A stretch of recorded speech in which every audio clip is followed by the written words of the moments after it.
Hello guys, most welcome. आज के इस वीडियो में बिजनेस लॉ को डिस्कस करेंगे। बिजनेस लॉ का आपका एग्जाम है जल्दी, सेमेस्टर फर्स्ट का। तो सेमेस्टर फर्स्ट के एग्जाम में जाने से पहले ये वीडियो पूरा देख लेना एंड तक बिना स्किप किए हुए, क्योंकि इस वीडियो के अंदर तीन चीजें बताऊंगा।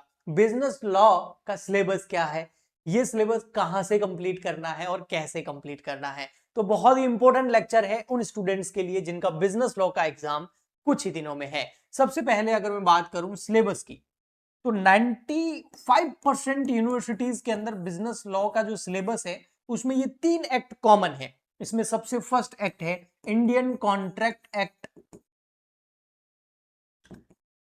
1872, ठीक है। फिर उसके बाद सेकंड नंबर वाला है हमारा sale of goods act 1930। Then है LLP limited liability partnership act 2008। इन तीनों एक्ट की प्रिपरेशन आप करने के लिए आपको किसी टीचर की या लेक्चर्स की गाइडेंस चाहिए होगी, ठीक है। इसके अलावा कुछ यूनिवर्सिटीज में एक एक्ट जरूर है, हो सकता है वो आपके नहीं हो, वो है इंडियन पार्टनरशिप एक्ट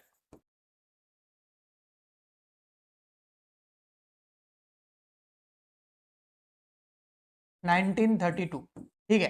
तो टोटल ये चार है, इसमें ही लगभग सबका सिलेबस कंप्लीट हो जाता है। कुछ एक के अंदर एक नेगोशिएबल इंस्ट्रूमेंट एक्ट भी आता है, वो कुछ यूनिवर्सिटीज में है। ओके जी, अगर ये सिलेबस है आपका तो ये कैसे कंप्लीट करें, कहां से करें। तो देखिए, इंडियन कॉन्ट्रैक्ट एक्ट मैंने यूट्यूब पे डाल रखा है, कहां मिलेगा आपको अभी बताऊंगा। सेल ऑफ गुड्स एक्ट भी डाल रखा है मैंने, कहां मिलेगा वो मैं बताऊंगा आपको। एलएलपी एक्ट 2008 कैसे करना है, इसके मैं वीडियोस अभी नेक्स्ट इसके ही लेक्चर्स आने वाले हैं। तो नेक्स्ट लेक्चर्स जो है वो इसके ऊपर ही आएंगे और आपके एग्जाम से पहले मैं आपको ये एलएलपी एक्ट 2008 करवा दूंगा यूट्यूब पर। ओके, तो इसके मैं रिकॉर्डेड लेक्चर्स डाल दूंगा यूट्यूब पर, तो ये हो जाएगा। ओके, अब बात आती है इंडियन पार्टनरशिप एक्ट 1932। बट ऐसा नहीं कि हम इसके बारे में बिल्कुल नहीं जानते। क्लास 11th के अंदर बिजनेस स्टडी में हमने पढ़ रखा होता है इसको, और क्लास 12th के अंदर अकाउंटेंसी में पढ़ रखा होता है हमने के क्वेश्चंस भी सॉल्व करने किए होते हैं। एडमिशन, रिटायरमेंट, डेथ, डिसोलेशन, याद है ना। तो ये लगभग आपको आता ही। ऐसा नहीं है कि अगर ये एक्ट है और आप कुछ नहीं लिख पाओगे एग्जाम में, या अगर आप सेल्फ भी करोगे तो ऐसा नहीं है कि होगा नहीं, ये हो जाएगा। तो ये आपका सेल्फ हो जाएगा, ठीक है। ये मैं करवाऊंगा, मतलब इसके रिकॉर्डेड लेक्चर में अपलोड कर दूंगा यूट्यूब पर। नेक्स्ट, अब ये दो एक्ट कहां मिलेंगे, तो इन दोनों की मैंने प्लेलिस्ट बना रखी है।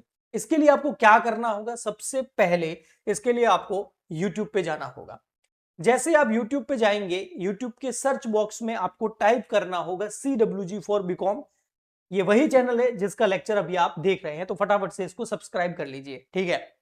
इस चैनल पर आपको यहां पर ऑप्शंस दिखेंगे, देखिए हरी चैनल पर दिखते हैं, इस पे क्या, होम, वीडियो, शॉर्ट्स, प्लेलिस्ट। तो प्लेलिस्ट पे क्लिक करना है।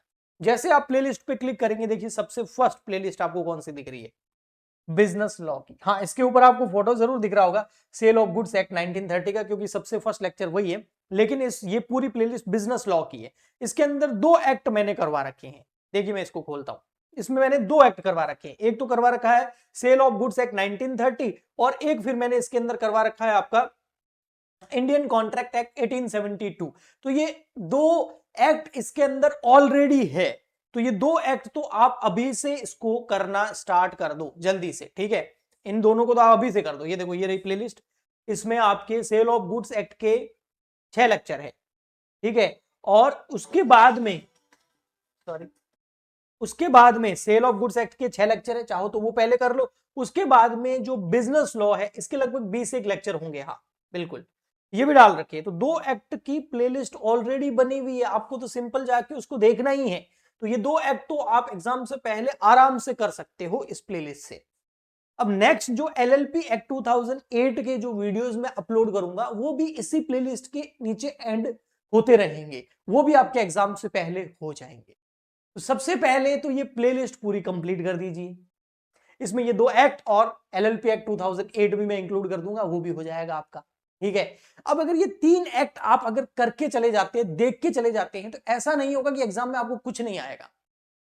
इन एक्ट को देखते टाइम आप अगर चाहें तो अपने पास में जो भी आपका स्टडी मटेरियल आपको यूनिवर्सिटीज ने दिया है वो रख सकते हैं, क्योंकि एक्ट के अंदर कोई चेंजेस नहीं होता है। चाहे आपके पास सेल ऑफ गुड्स एक्ट 1930 के नोट्स पढ़े या बुक पढ़ी हो, इंडियन कॉन्ट्रैक्ट एक्ट 1872 की बुक पढ़ी हो या नोट्स पढ़े हो, एलएलपी एक्ट 2008 की बुक पढ़ी हो या नोट्स पढ़ी हो, वो सेम ही होता है। एक्ट में कोई कैसे चेंज करेगा? मैं नोट्स बनाऊंगा, एक्ट से बनाऊंगा, आपके पास जो बुक पढ़ी है पहले से कोई नोट्स पढ़े वो भी एक्ट के ही है।